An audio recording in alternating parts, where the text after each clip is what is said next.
know the power of your love. Amen.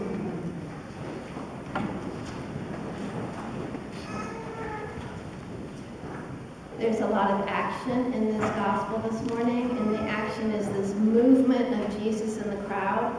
We hear that they're going to Jericho, and then the next sentence is they're leaving Jericho. So we don't get to see what he does in Jericho. We can guess.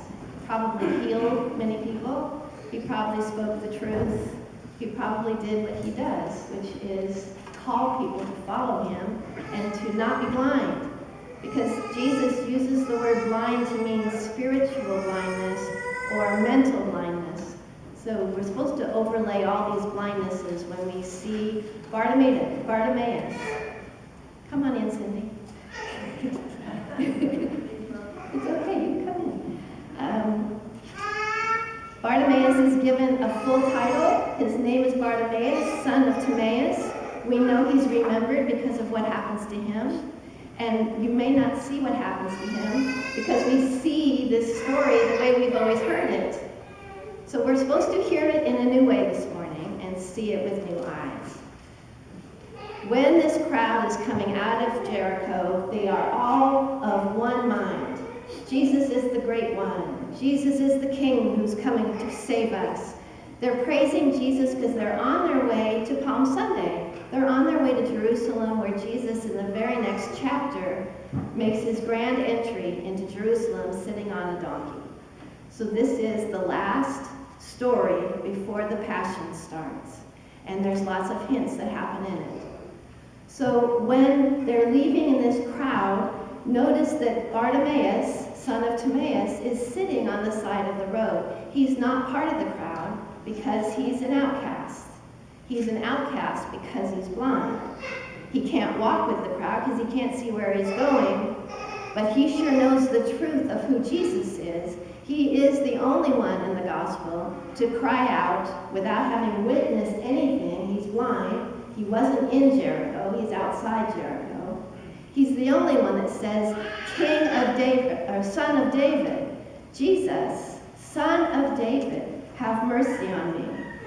Now that might not mean anything to us, but in first century Judaism, Son of David meant you are the king who's going to be anointed as the Messiah. So that pushes this expectation of what's going with Jesus on the road into Jerusalem. Their expectation rises when they hear this title for the first time being said by a blind beggar. The juxtaposition here of what is blindness is very powerful.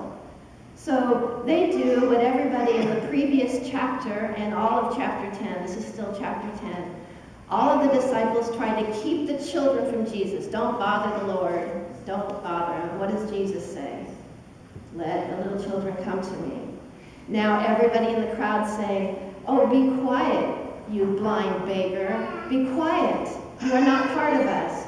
We're part of this moving procession. You're an outcast. And what does Bartimaeus, son of Timaeus, do? He gets louder and more irritating. Louder and more irritating. Jesus, son of David, have mercy on me. And Jesus then stops. So here's this motion. It's like the LA freeway. Everybody's moving. And then everybody stops because Jesus stops. Boom, boom, boom, boom, boom, boom, boom, all the way down the road. And they stop because Jesus stopped. And Jesus turns to the crowd who are wanting to make him king already. And he says, call him to me. And now we, the crowd, have to go back on what we were doing. We just said, be quiet. Don't bother Jesus. And now we have to be part of calling him. So we all say, blind guy, he's calling you. He's calling you. So when Bartimaeus hears that he's being called, what does he do? He jumps up, he throws off his cloak. Now there's symbolic meaning to throwing off his cloak. His sitting on the sidelines and being an outcast is part and parcel with his being blind. He knows he's going to be healed. He doesn't need his cloak any longer. The cloak of outcast and blind beggar is thrown off of him. He's free already. And through some inner sense of vision, he goes through the crowd straight to Jesus. Do you wonder how he does that? He's not restored in his sight yet. But his sight is such a barometer in his heart that his heart takes him straight to Jesus. And when he gets to Jesus, what does Jesus do? What do you want me to do? He asked this question last Sunday. Do you all remember? James and John said, Jesus, Jesus, we want you to do whatever we ask of you. And Jesus says, what do you want me to do for you? So we are to compare James and John, who asked the ridiculous question, please let us sit, one at your right, one at your left, in your glory. Kind of a stupid question. That's what they asked for. What does blind Bartimaeus ask for? Let me see again. And in those words, we know that he wasn't born blind, that he once saw, and now he's blind, like the hymn we just sang. He once saw, but then he was blinded, and he wants to see again.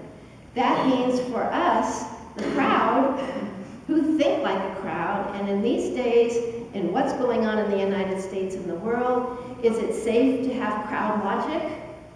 No. It's very dangerous. So he's calling us to be the one who throws off the cloak of crowd logic and runs straight to Jesus' heart and asks the one question that is necessary. Please restore our sight to us. We can all cry with him. And then Jesus does something that he has not done in the rest of the gospel, and he won't do again. He says, you are already healed. Your faith has healed you. No scales falling off. No dramatic mud on the eyes. Nothing. Your faith has saved you. Now come and follow me. And Bartimaeus, son of Timaeus, gets behind Jesus and follows him on the way to Jerusalem. Because the way of the cross is the way of suffering. The way of the cross is a way of hardship and sorrow. And he says, that's my man. I'm going to follow him through the hardship, through the trials, through mob logic. What happens to this mob once they get into Jerusalem and things start to go bad? They turn on him. We are called as Christians to be blind Bartimaeus, knowing that in our hearts we are blinded to the truth, that we let the news media stoke up our worst fears, that we have tribal logic. Is tribal logic condoned in the Bible anywhere? No. We are people of Jesus Christ. We have individual minds and are individually made, and our gifts are individual. This day, as we offer our pledge cards or offer our promise to bring in a pledge card at some point, we are offering up the unique gifts that make each of us individual beings created by God to give back glory as he gives us glory, to throw off the cloak of prejudice, of small thinking, of hatred, of pointing fingers, of fear of the other. We need not fear the other. The only one we need to fear is the other within ourselves that we have not become peaceful with. Find that dark shadow, throw it off, align yourself with Jesus, who is aligning you with the love center of your life. You will make no wrong decisions if you make them out of love for Jesus Christ.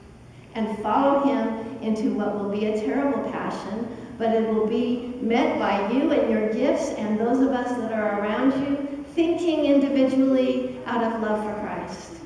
It's what the Christian community does best.